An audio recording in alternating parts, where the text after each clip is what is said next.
Prague, 1990. Communism has recently fallen, and I find myself living here through a combination of extraordinary luck and extremely poor life decisions. Up to this point, I have lived life comfortably as a pretty nerdy guy. And by nerdy, I mean, yes, I was playing Dungeons and Dragons even after I had sex.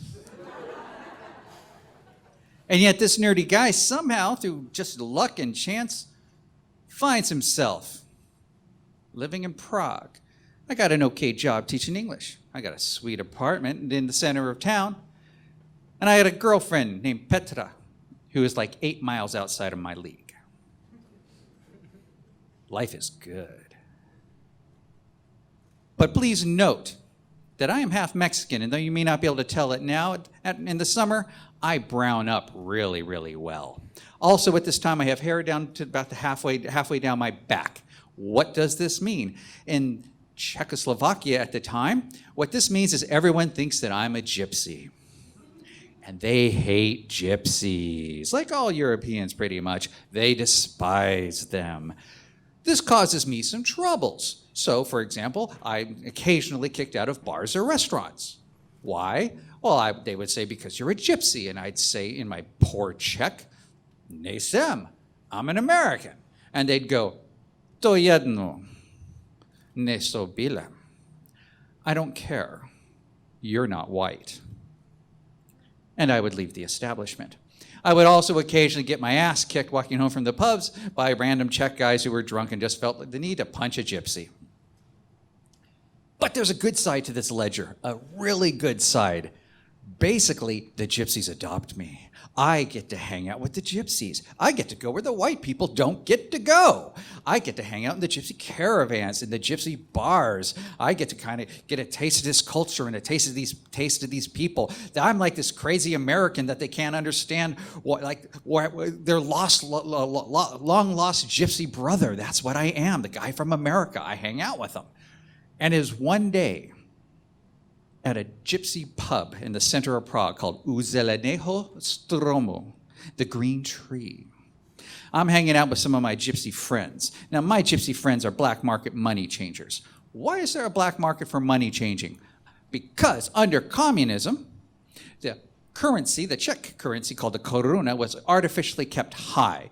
Now, communism has fell, banking is not kept up. So people are coming in, but when you go to the bank, the rate they give you is a ripoff. So what this means is this creates an opportunity for people like the gypsies to give a better rate on the street. Yeah, they might rip you off, but if you know what you're doing, that's where you get your money changed. And that's what my friends Radek and Pavel, that's what they all do, right? So we're all hanging out at the green tree, and they got a stack of dollars in front of them. And Radek goes, oh, it is so terrible. So many of these dollar bills, they're not good. They're I'm like, counterfeit? He's like, they're fake, yes, yeah, they're not good, but I can't tell, I don't know. And then I take them to Germany, and they won't take them, and it's a problem. And I said, give me the dollars, right? And here's the thing. Any of you can do this, because we have been raised to look at dollars, right? So I look at it, and the counterfeits are so poor. I mean, the president is askew, the borders are off, everything's a mess. And so I'm like, real, fake, fake, real, fake, do my thing. And it is as if I had just turned water into wine.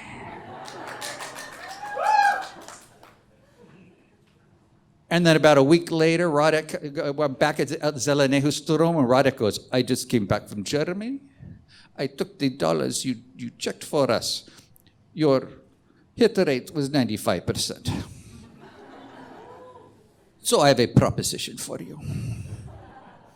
I think you should come out with me and my friends when we change the money, and then we do it right there, on the spot.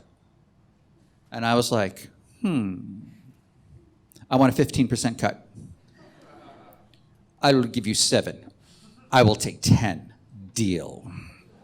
So that night, there I am, walking through downtown Prague, right? And here's how it goes. We say under our breath, Penize, cambio, change money. And when we see someone kind of turn and look at us, we catch eyes with them, we nod towards an alley, we step into it, there is some haggling regarding rates, and then the dollars are handed to me, I do my thing, real fake, and the final transition is made, and I get my cut right on the spot. And this nerd boy suddenly feels cool. I'm a black market, man. I feel illicit. And the whole time, my girlfriend Petra, who of course hates gypsies because she's Czech, is like, you must not work with the dirty gypsies. Oh, they're disgusting. This will only be trouble. These will only be problems. Nothing good will come of this. But in 2 nights, I made my monthly teaching salary, okay? This is a good deal. And so that's what I do for about 6 weeks, just every night going out with the gypsies for a couple hours, making good money, feeling really cool, right? And then about 6 weeks in, we see a guy, it's the same thing, nod into the alley, haggle the rate, exchange the money, and then a badge. And then 7 of his friends come out of seemingly nowhere. And they cuff us, and they immediately start taking us down, and they immediately can tell from my accent, I'm a foreigner. And immediately they are puzzled. Who is this guy? Why are you working with gypsies? Right? But here's the thing. When I was doing this, I would carry my shoulder bag, but I wouldn't carry ID just in case this could happen, right? No ID, keeping it on the down low, right?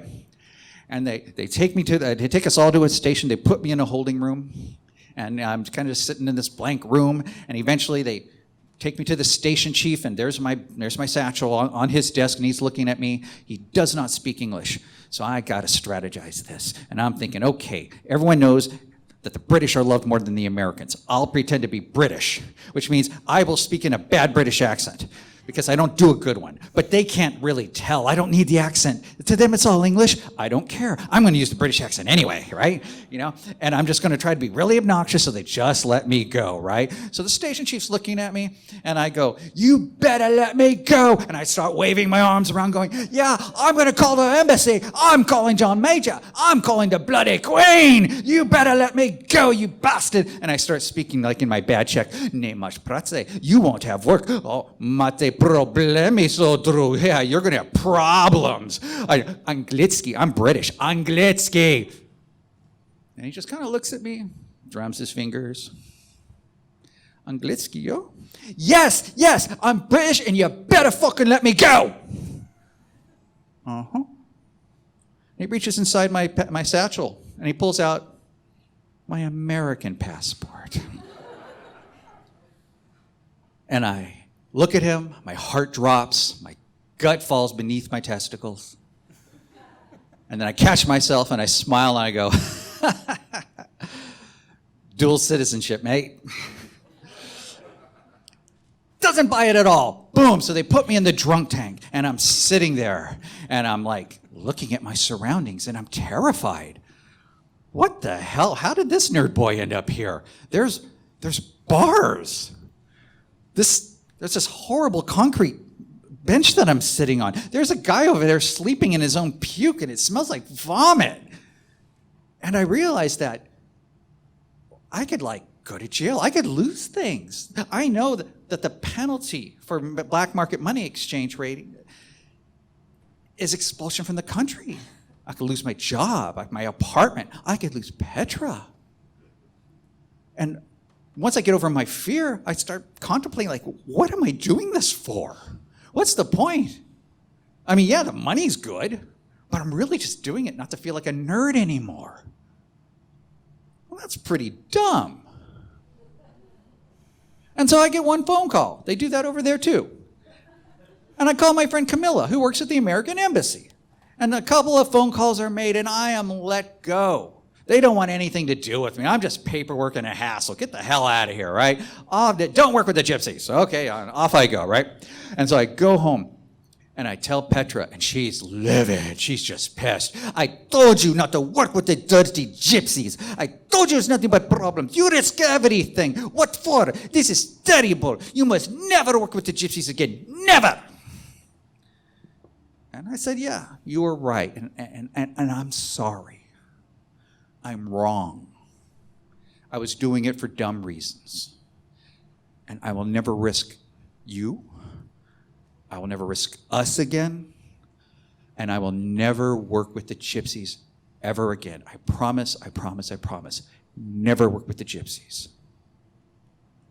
And I kept that promise. Because 1 week later, back at Uzelenehusturomo, the guy I met with the incredibly lucrative proposal for selling embassy notarized invitations to the United States to Soviet citizens, as well as harboring untaxed black market cigarettes. Hey, he wasn't a gypsy. He was a Russian. Promise kept.